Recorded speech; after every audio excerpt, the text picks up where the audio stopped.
오늘 함께 묵상할 성경 말씀은 민수기 15장 32절에서 41절 말씀입니다. 민수기 15장 32절에서 41절 말씀입니다. 오늘은 39, 40절 말씀을 읽겠습니다. 이 술은 너희가 보고 여호와의 모든 계명을 기억하여 준행하고 너희를 방종하게 하는 자신의 마음과 눈의 욕심을 따라 음행하지 않게 하기 위함이라. 그리하여 너희가 내 모든 계명을 기억하고 행하면 너희의 하나님 앞에 거룩하리라. 아멘. 오늘 함께 생각할 주제는 보존입니다. 민수기 15장 후반절에서는 한 가지 이야기가 나옵니다. 안식일을 범한 자의 처벌, 그리고 그에 따라 하나님께서 모세에게 명령하신 기억장치입니다. 32절에서 35절까지의 사건은 약간 이해가 안 됩니다. 32절입니다. 이스라엘 자손이 광야에 거류할 때에 안식일에 어떤 사람이 나무하는 것을 발견한지라. 사람들이 안식일에 나무하는 사람을 발견합니다. 그리고 끌어왔지만 어떻게 처리해야 할지 몰라서 그냥 가두어 두었습니다. 이때 하나님이 말씀하십니다.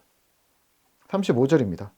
여호와께서 모세에게 이르시되 그 사람을 반드시 죽일지니 온 회중이 진영 밖에서 돌로 그를 칠지니라. 아멘. 하나님께서 죽이라 하십니다. 온 회중이 그를 진영 밖으로 끌어냈고 돌로 쳐 죽여 하나님이 명령하신 것을 지킵니다. 자, 그럼 이 사건은 어떻게 이해해야 할까요? 본문의 사건은 안식일의 규정이 정해진 후 얼마 안 된 시점에서 일어난 사건이라는 것, 그리고 이 처벌이 엄중하다는 것을 강조한 후에 일어난 사건이라는 것을 기억하시면 좋을 것 같습니다. 그리고 안식일에 나무를 하다가 죽은 이 사람의 기사가 가나안 정탐 이후, 그러니까 불순종 이후, 그리고 개인의 범죄에 대한 처벌에 이어서 등장하는 것을 보면, 그 바로 뒷문장에 등장하는 것을 보면, 이 안식일에 나무하다가 죽은 사람은 하나님의 율법을 알지 못해 범죄한 것이 아니고 이미 그 율법을 잘 알고 있었음에도 불구하고 하나님의 말씀을 고의로 부정하고 나무를 하러 갔다는 것으로 유추해 볼 수가 있습니다. 그렇다면 하나님의 말씀에 대해 고의로 무시하고 무시하는 범죄에 대한 처벌이라는 측면에 대해서 오늘 안식일을 범한 사안은 안식일에 범한 것 이상의 문제가 됩니다. 우리는 이렇게 오해하시면 안 됩니다. 명령하신 안식일을 지키지 않았기 때문에 사람 목숨을 쉽게 빼앗으신 마음 좁은 하나님으로 생각하시면 안 된다는 말입니다. 그럴 거였으면 모세의 말대로 애초에 애굽에서부터 데리고 나오지 않았을 겁니다. 그럼 오늘 이 사안의 중심은 완고함입니다. 하나님의 명령을 알면서도 하나님이 뭐라고 하실지 뻔히 알면서 돌이킬 마음이 없는 스스로의 완고함입니다. 이 패역함을 그냥 두지 않으셨던 하나님은 뒤이어 모세에게 명령하십니다. 38절입니다. 이스라엘 자손에게 명령하여 대대로 그들의 옷단 귀에 술을 만들고 청색끈을 그 귀의 술에 더하라. 제사장이 아니라 이스라엘 자손들에게 옷에다가 술을 이렇게 달게 만듭니다. 이유는 이렇습니다. 39절입니다. 이 술은 너희가 보고 여호와의 모든 계명을 기억하여 준행하고 너희를 방종하게 하는 자신의 마음과 눈의 욕심을 따라 음행하지 않게 하기 위함이라. 아멘.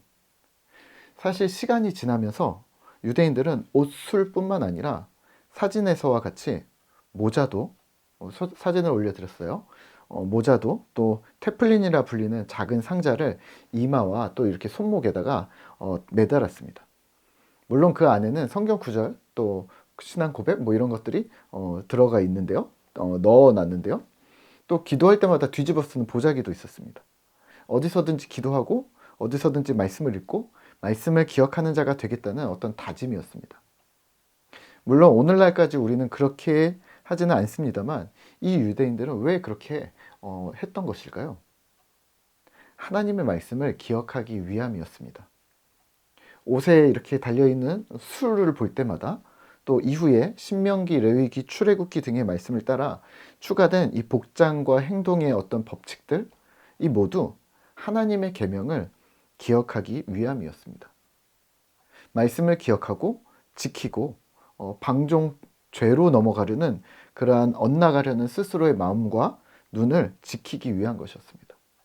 무슨 행동을 하다가 옷에 술을 보고 그러면 안 되지. 무슨 행동을 하려고 혹은 무슨 말을 하다가도 손목에 있는 말씀 상자를 또 이마에 있는 말씀 상자를 기억할 때 또 기도 보자기를 기억할 때 이러면 안 되지 라고 각인했던 것이죠.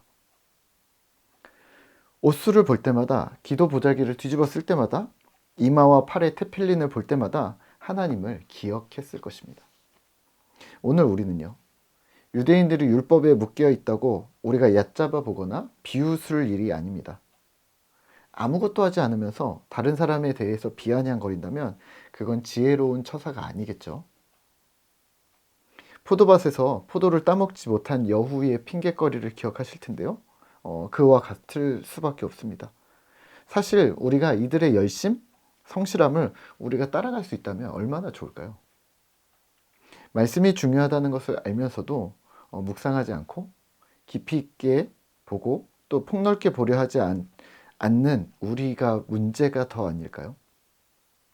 기존에 알고 있는 것만 강화하고 지키는 것만 그 정도에서 말씀 묵상을 그치고 있고 말씀을 이해하려는 태도 또 그러한 태도들 또한 우리의 또 다른 완고함입니다. 말씀뿐만이 아닙니다. 기도가 중요하다는 것을 알면서도 정작 기도의 본질인 내 자신을 내려놓는 것, 하나님의 뜻에 순복하는 이 과정을 외면하고 기도만 하면 돼. 그래서 자기중심적으로 내가 원하고 바라는 것들 또는 내 상처와 감정에만 매몰되어져 있는 태도 역시 위장된 완고함입니다. 오늘 우리는 그러면 어떻게 행동해야 할까요? 네, 부탁드리기는 알면서 외면치 말으셔야 합니다. 성경이 말하는 진리라고 말한다면, 성경이 말하는 것이 진리라고 한다면, 그리고 우리가 성경을 알고 있다면 나는 행동해야 합니다. 알면서 외면하는 작태를 이제는 멈춰야 하는 것이죠. 안식일을 의도적으로 범했던 한 사람처럼 또 알고 있는 것을 잃어버리지 않기 위해 몸에 너저분하게 여기저기 붙여놨던 유대인들처럼 하나님을 나의 일상 또 삶에서 잃어버리지 않기 위한 몸부림이 우리에게는 필요합니다. 그렇게 하나님의 말씀이 하나님 자체가 내 삶에 보존되기를 힘쓰는 신실한 신자 되시기를 기도합니다. 완고함으로 들어가지 말고 말입니다. 오늘은 특별히 4월 20일 장애인의 날인데요. 이 땅에 소외되고 연약한 사람들에게 우리의 시선을 향하는 것, 마음 한켠에 우리의 자리를 내어주는 것은 우리 삶에 말씀이 이루어지는 과정과 태도라고 생각하셨으면 좋겠습니다. 그렇게 넉넉한 신자 되시죠. 오늘도 화이팅입니다.